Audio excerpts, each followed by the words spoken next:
മോശ സീനായി മലയിൽ. പുറപ്പാടിൻ്റെ പുസ്തകം 24-ാം അധ്യായം 12 മുതൽ 18 വരെയുള്ള വാക്യങ്ങൾ. മോശ സീനായി മലയിൽ.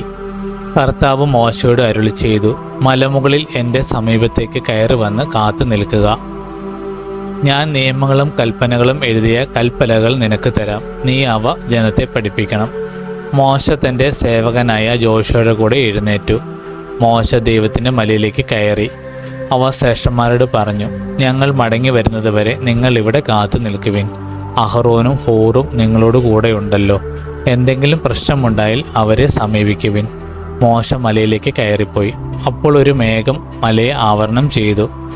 കർത്താവിൻ്റെ മഹത്വം സീനായ് മലയിൽ ആവസിച്ചു. 6 ദിവസത്തേക്ക് ഒരു മേഘം മലയെ മൂടിയിരിക്കുന്നു. 7-ാം ദിവസം മേഘത്തിൽ നിന്നും കർത്താവ് മോശയെ വിളിച്ചു. മലമുകളിൽ കർത്താവിൻ്റെ മഹത്വം ദഹിപ്പിക്കുന്ന അഗ്നിക്ക് തുല്യം ഇസ്രായേൽക്ക് കാണപ്പെട്ടു. മോശ മേഘത്തിൻ്റെ ഉള്ളിൽ കിടന്ന് മലമുകളിലേക്ക് കയറി.